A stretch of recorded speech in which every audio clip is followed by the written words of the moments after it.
원단을 재단을 다 하셨을 거예요. 이거는 원단을 재단할 때도 마찬가지고 우리가 가봉을 할 때도 마찬가지고요. 가봉하는 방법에 대해서 몇 가지를 설명을 드렸는데요.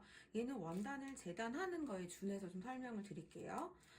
이제 두 장을 패턴을 가지고 떠내신 다음에 우리가 안쪽에 있는 내부선들을 그려줘야 되잖아요.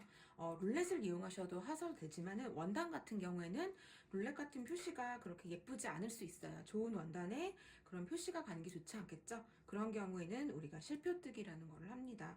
그리고 실표는요, 보기보다 깨끗하고요. 원단 양쪽으로 떠내시는 거에도 어렵지 않습니다. 그리고 특히 이게 안쪽 내부에 다트가 있는 경우에는요. 더더욱이나 이렇게 실표를 넣어주시면요. 훨씬 편안합니다. 그리고 또 필요한 것이 이 칼라 꺾인 부분, 칼라 꺾인 부분도 필요하겠죠. 그래서 이런 부분들, 뭐 단추구멍이라든지 다트 부분, 또는 우리가 너치를 표시했는데 이 시접이 이까지 올라오는 경우가 있어요. 그러면은 이 표시가 너치로 힘들겠죠. 가위집은 다른 부분들은 넣어주시면 되겠죠. 근데 이런 부분들은 좀 표시가 힘들 때, 그럴 때는 이렇게 실표를 해주시면 좋습니다. 십자가 모양을 내주시면 되겠죠.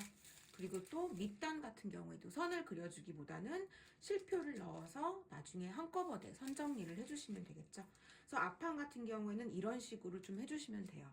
만약에 절개가 있는 프린세스 라인 같은 경우에는 쪽이 여러 개죠. 그런 경우는 다트가 없기 때문에 굳이 해주시진 않아도 상관이 없습니다. 뒷판 같은 경우에도 이렇게 올라오다 보면요. 이렇게 시접 때문에 너치 표시가 정확하게 표시가 안 될 때 있어요. 이런 부분들. 그리고 밑단, 그리고 트임이 있는 경우, 소매 같은 경우에도 마찬가지겠죠. 소매 같은 경우에 트임이 있기 때문에 이 부분들을 표시를 미리 해주시면 좋겠죠. 이렇게 표시를 해주시면 굳이 안에 내부선을 그리지 않으셔도 표시가 될 겁니다. 이런 식으로 밑단, 안단 같은 경우에도 여기 칼라 꺾인 부분 같은 경우에는 이렇게 실표를 넣어주시면 좋겠죠. 소매 부분도 마찬가지입니다. 소매도 이 부분들은 조금 다 넣어주시면 좋겠죠. 실표로 다 넣어서 표시를 해주시면 되고요. 나머지 부분들은 너치 표시만 해주셔도 되겠죠. 우리 어제 봉제를 할 거기 때문에요. 시접선은 굳이 딱히 그려주시지 않으셔도 돼요. 봉제를 하면서 그려주셔도 무방합니다. 그리고 칼라 필요한 것들이 칼라, 밑칼라, 안칼라는 바이어스를 재단하셔야 되겠죠. 그래서 두 장이면 되고요. 겉칼라는 한 장으로 이렇게 떠주시면 돼요. 그리고 이번에는 뒤 안단까지 안단까지 넣는 가봉이기 때문에 이렇게 재단을 해주시면 됩니다. 얘네들도 딱히 실표를 하실 필요는 없고요. 너치 표시만 정확하게 넣어주시면 됩니다. 자, 이렇게 절개가 가는 앞판, 다트가 들어가는 것 같은 경우에는요, 여러분들이 이 부분을 조금 잘 모르시더라고요. 얘가 나중에 이 부분에서, 우리가 포켓이 들어가겠죠? 포켓에 이제 입술 포켓 같은 거 넣으실 때 절개가 들어갈 거고요. 얘네는 절개가 되어야지 얘네가 다트를 봉제가 가능하실 거예요. 그래서 이 안쪽에 내부에 실표를 하시고요. 시접을 저는 1cm를 넣어놨는데 얘를 먼저 잘라서 하셔도 되고요. 봉제를 하신 후에 시접을 1cm로 정리를 하셔도 됩니다. 여기는 이렇게 해서 가봉 단계에서는요. 그냥 자르지 않고 이 상태로 그냥 봉제를 하신 후에 완성 시접만 남기고 마지막에 잘라주시면 돼요. 대신에 일단 여기까지는 절개가 되어 있어야 됩니다. 그래야지 봉제가 가능하겠죠. 자, 실표는 아시겠지만 살짝 드셔서 짧게 잘라주시면 되잖아요.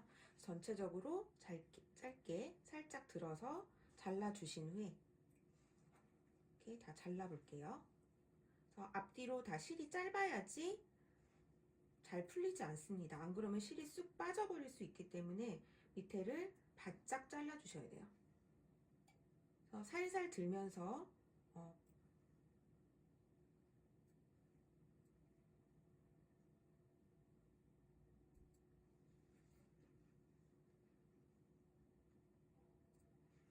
이런 식으로 살살 잘라주시면 돼요. 그런 다음에 위에 부분은요, 윗부분은 또 가위를 납작하게 해서 다 짧게 잘라주셔야 됩니다. 이 부분도.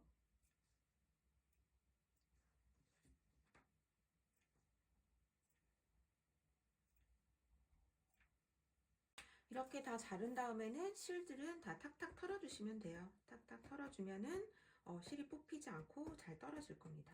이렇게 탁탁 터셔서 정리를 해주시고요. 그럼 위에 이제 짧은 시접만 보일 거예요.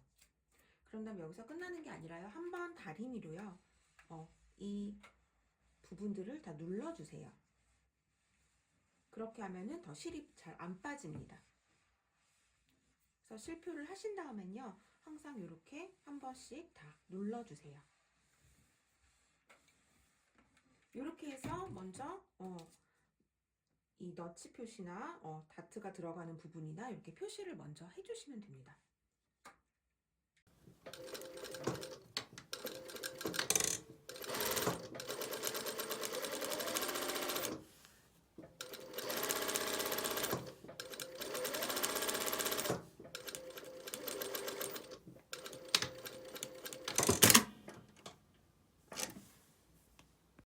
가운데 다트는 박으시면요.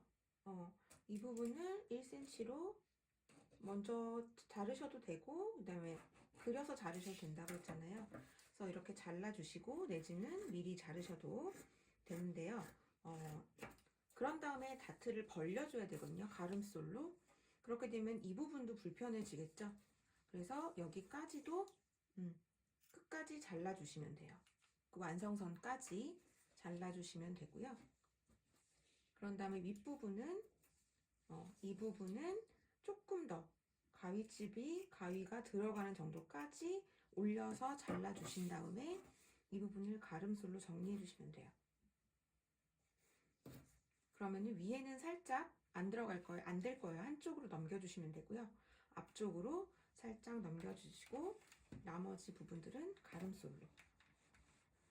그래서 약간 입체감이 생길 거예요. 그래서 안쪽에서 한번 다려주시고 바깥쪽에서 한 번 더 입체감이 나도록 이 부분을 살살 돌려가면서 이렇게 해서 다트를 박아주시면 돼요.